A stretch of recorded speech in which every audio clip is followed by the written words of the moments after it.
今天节目介绍2023年 Steam 新品节的僵尸以及武侠作品各2支 Yet Another Zombie Survivors。它的开发人员以及发行商都是 Awesome Game Studio。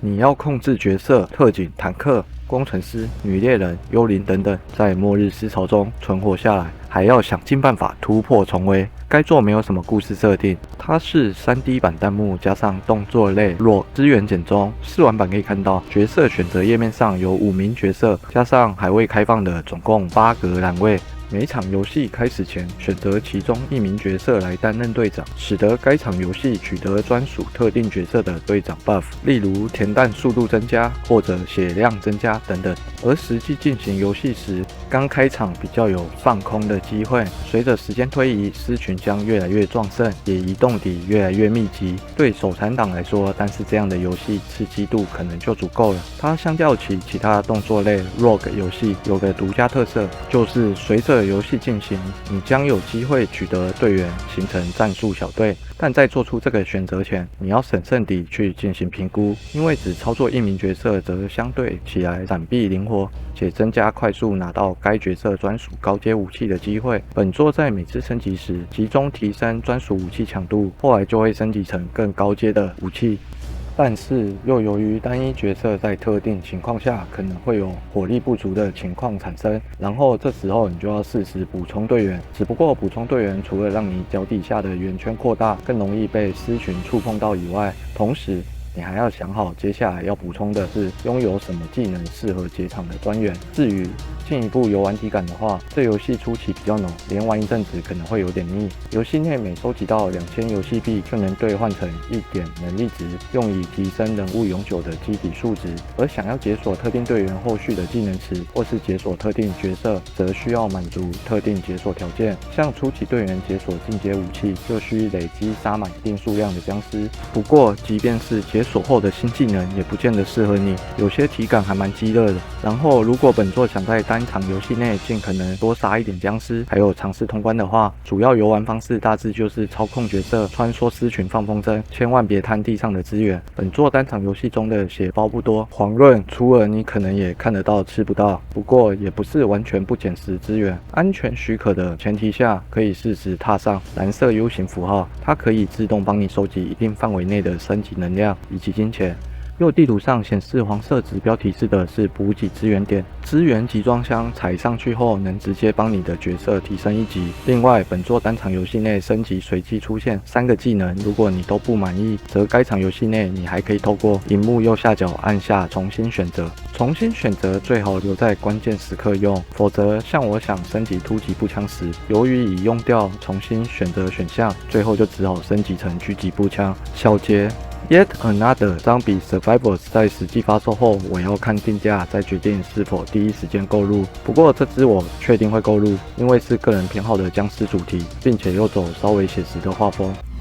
Infection Feed Zone 它的开发人员是 Juke2 Game， 发行商则是 Games Operator。资源简中，全球疫病突然间大规模爆发，这次的病毒在染疫后将把人类变成像是僵尸一样的生物。逢人就攻击，幸存下来的人们只好集体避难到了邻近地下室。然而，地下室的资源储存量始终有限。还好，就在资源即将完全耗竭前，身为某处避难所指挥官的你，接到了神秘无线来电。外界的疫情已被有效控制，于是你将率领避难所成员外出重建家园。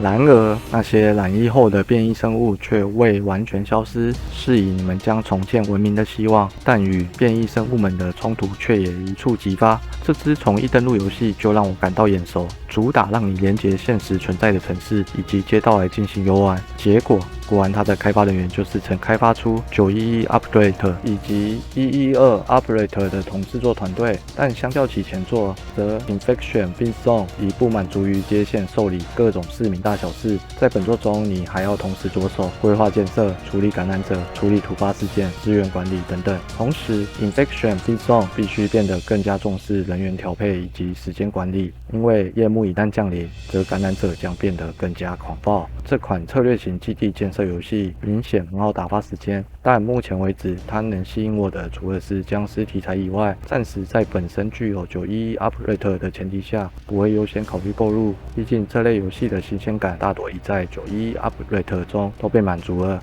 你是中枢大脑，在现实地图内指使小人去处理事件。小结：这类型游戏最后容易沦于作业感太重，即便加入了更多可同步调配的元素，但这反而也降低了我想进一步投入时间的意愿。大侠立志传，开发人员是半平出工作室，发行商则是 Perio。资源简中。你是名仅具有粗浅功夫的默默无名之辈，某晚却意外被卷入了神捕们对燕子窝地址的追捕事件。当下，你必须选择偏帮一方，并就此步向江湖以及庙堂的斗争。又在未来里，你想成为一代大侠或者恶人，端在一念之间。这支虽然是像素风格，但它的开放世界很有趣。游戏中具有4种可选难度，能做的事情很多，像是 RPG 探索、战骑士战斗、人物关系培养、加入门派、驯兽、主角武功体系打造等等。总之，传统回合制 RPG 该有的它都有，多结局路线。又想要功成名就，则自然起始要刷主角能力以及特质的手抽。该做游玩过程中，建议多存档，因为怪物看不到等级，也担心会有突发事件。我在村庄里测试战斗功能时，是的，本作可以任意 PK。放眼所及的对象，但打不打得过又是另外一回事。我居然连村里的狗都赢不了。又倘若不想打，则在城外看到野怪时，能选择前行绕道。只不过不同的怪会有自己的视野范围，所以前行后还是要绕开。回到城内也可以尝试拿取商人桌上的财物，但要能成功获取，应该还要有相关能力以及条件的满足。小结。别看它的画风不起眼，这绝对是值得花上一些时间来细细品味的好游戏。身为武侠迷，它发售后我势必得第一时间购入，就是不知道什么时候才有时间破完。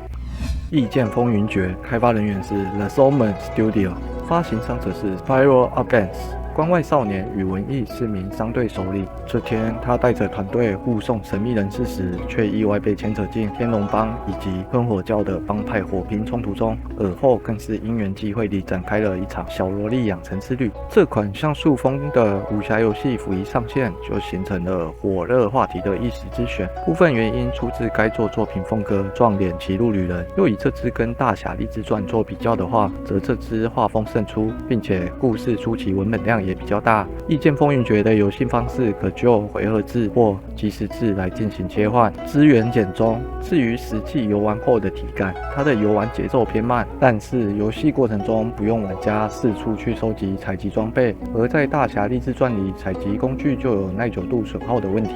然而异剑风云决不知道是否个人电脑问题，它对电脑配备的需求可能较高。每当游戏进行到角色释放招式动画时，的电脑就有几率出现卡顿现象。还有，虽然它整体过场画面精美，该有的场景细节都有刻画，但某些衔接画面偶有不自然的呈现。小结。这两支同时具有像素风格的武侠作品，其实各有优缺，但因为我个人更加青睐大侠立志传前期游玩体验到的自由度，是以如果你喜欢武侠作品，但荷包有限，那个人会优先推荐大侠立志传。以上，谢谢收看本次影片。若喜欢本次影片，并不排斥这频道内容比较多元，请记得订阅、按赞、分享、开启小铃铛，鼓励我制作更多同类型影片。又对本次影片有什么想法，也欢迎在影片下方留言。九龙仔什么？我们下期再会。